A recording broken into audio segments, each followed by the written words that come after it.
So, data. When you talk about data, you talk about data, however it is. Can we do data in a way that answers questions, like everyday questions, questions that you and I have?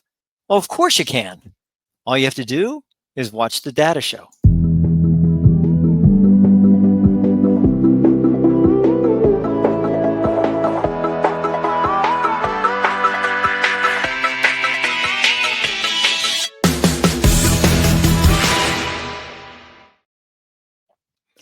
Hi, everybody. Welcome to the Data Show. My name is Chris Greco. I'll be your host for the next few minutes to help you try to get into a mood for the holidays.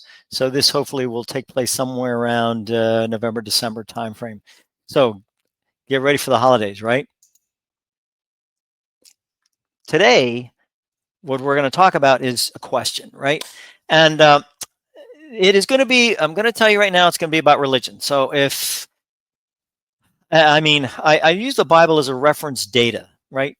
Bible is reference data. Now, a lot of people sit there and say, well, the Bible, it's outdated. It's not any good. And I sit back and I say, well, if that's the situation, then why are studies being done that are stating things like kissing started 2.9 million years ago? And people are taking this as being, yes, this is good.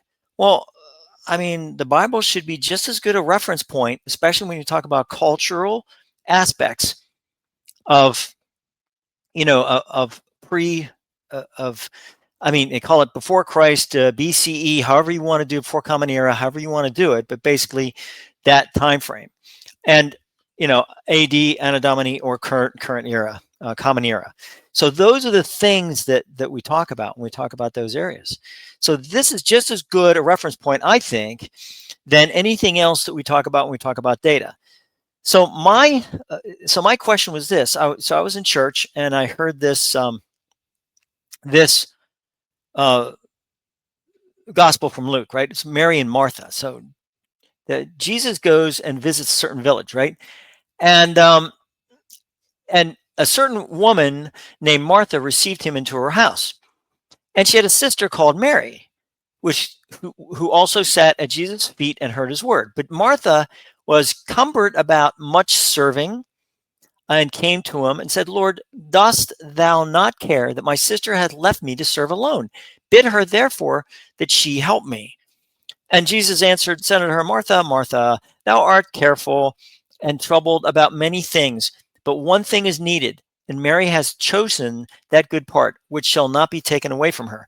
Now, when I first heard this, I'm sitting back and I'm going, I was brought up with five brothers and sisters, and my sisters at the time, it was the 1960s, did a lot of the housework. They did a lot of, they fetched the dishes. They did a lot of things, and I thought, Jesus, you're telling your sister, you're telling the sister, Martha, to just go off and do whatever you need to do. Mary is sitting here with me. Leave us alone.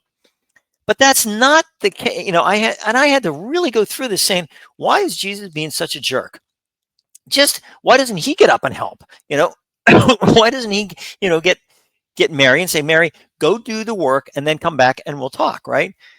And then I suddenly realized there's, the cultural aspect. So I did some research, and that's what data is. Data answers questions. It should help answer questions. That's the reason data exists. And I'm going to put that down. Data should help answer questions. I mean, first of all, you have to show good questions, right? You have to ask good questions. But the bottom line is this. Oops, wait a minute, that's something else. You have to say this. Data answers, or helps to answer questions. That's the reason data exists, is to try to do that, to try to get you information so that you can then help to answer questions. So here's Martha and Mary, Luke 10, 38, 42. Now, you always use the King James Version. Those people would say, oh, I use this version, that version. I use the King James Version for everything. Currently writing a book on miracles. I'm using King James Version. And the interesting thing about it is the miracles book I'm writing takes statistics and math in consideration. So I'm trying to throw that all together. So what did I do? Well, I looked up some stuff. So I looked up, how did rabbis, Jesus was a rabbi, they called him rabbi, he was a teacher, right? Treat women in Jesus' time.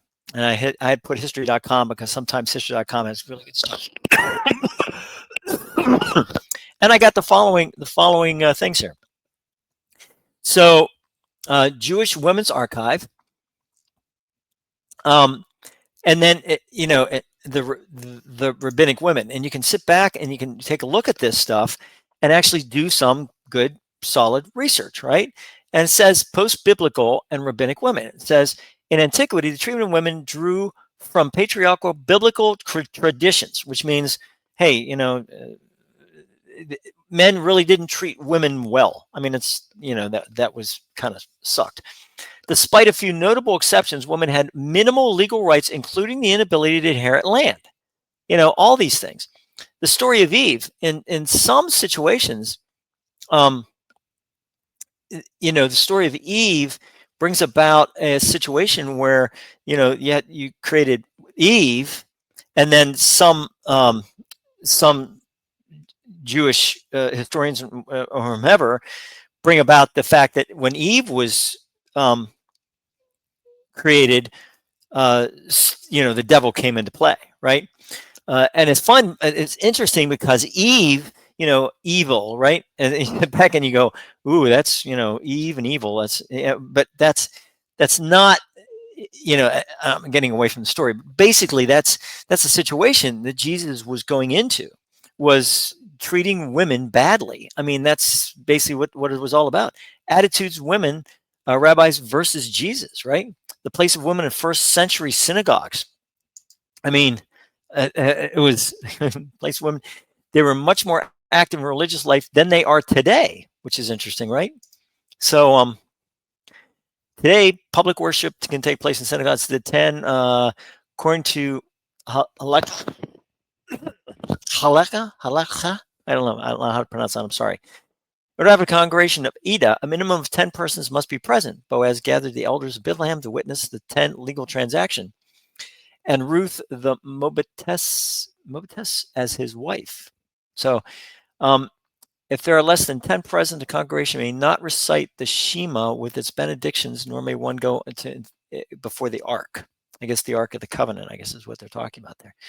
So, I mean, this is interesting, but it doesn't really give me, the idea about women, right? So let's go into here. The role of women in the time of Jesus, BibleHistory.com. So this is it.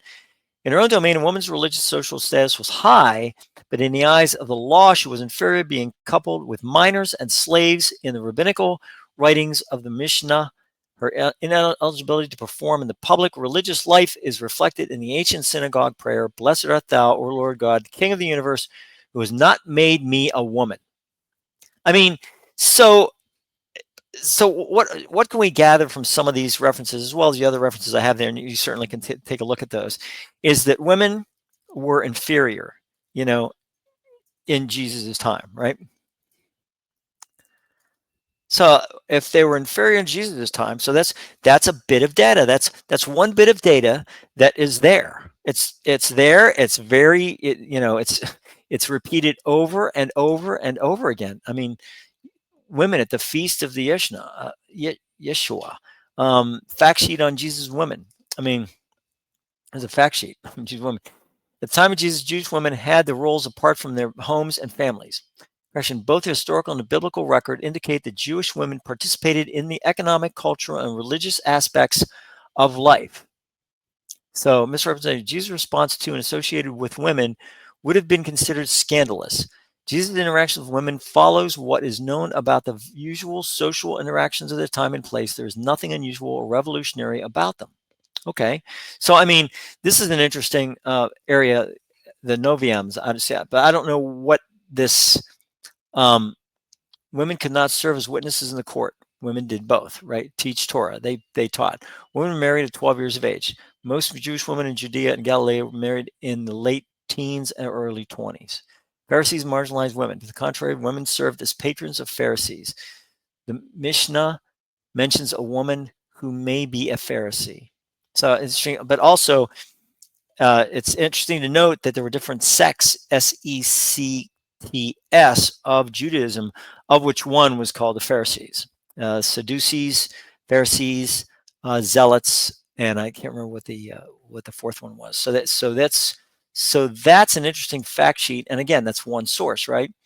So I mean, you could keep on going here. You could take a look at some of the other ones. So far, it seems like the majority of references seem to point to the inferiority of women rather than women were allowed to do whatever they wanted to do type aspects. So it's interesting how that works. This one from Wikipedia, which I hate to use it, but we'll throw that in there. Women affected the course of Judaism. Their roles reflected in the Hebrew Bible, oral law, by custom and cultural factors. It's got 50% gender, has a bearing on familiar lines because the Hebrew line goes through the mother, I think. So I think that's the way it is. Compared to men, relatively few women are mentioned in the Bible by name and role. So it's probably true. I mean, women are portraying subverting male-dominated power structures. Many Jewish women are considered foundations by feminists because they provide insights into life during those times.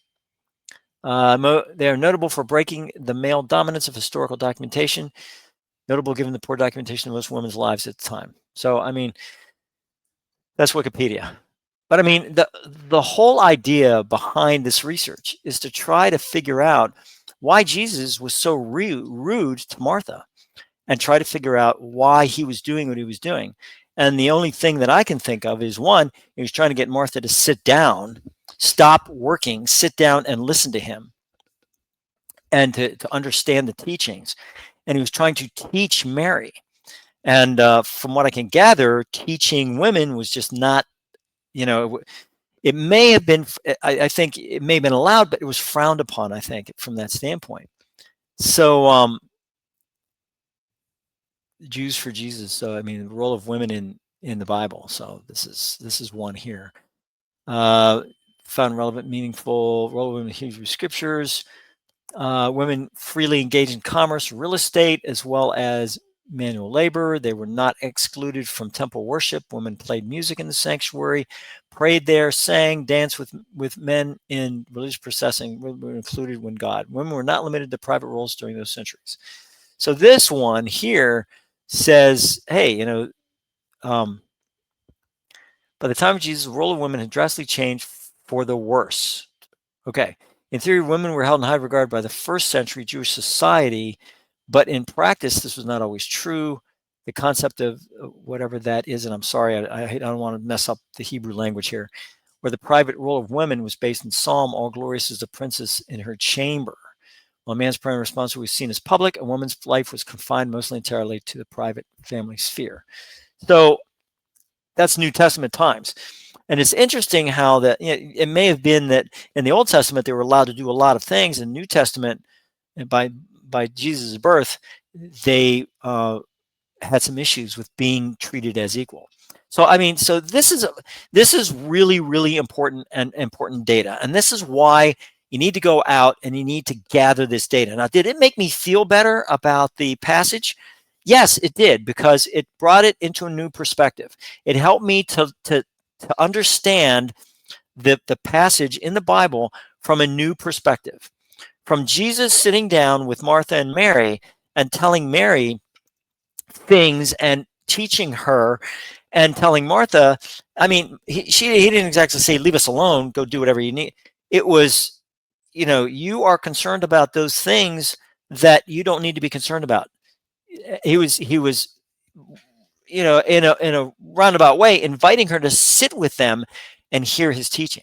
So I just thought that was just, the whole thing was very interesting. And it's interesting to me to sit back and do this stuff. And I mean, it's really interesting how, and Jesus was a revolutionary in his regard for women. Jesus offers teaching to anyone with ears to listen, be they women or men. And I think that is important. And it goes about with this data aspect about sharing, right? I feel that sharing is probably the most important thing anybody can do. They can share their knowledge, they can share their experience, they can share their methods, their process, their procedures, all those things they need to share. If they share it, then people will then in turn share it again. Now I sit back and I get it that people sit back and go, oh, well, the whole idea behind this was to take credit for things. Well, I don't believe that. Let's not take credit for things. Let's just help each other go through things. And so I think that's good. It was a revolutionary, the place of women in first century synagogues. All these things, you just go look these stuff up because, again, data answers or helps to answers questions. So you make the question: was Jesus being unfair to Martha? To a hypothesis, Jesus was being unfair to Martha, and then prove that hypothesis. Either substantiate or disprove the hypothesis. Once you change the question into a statement,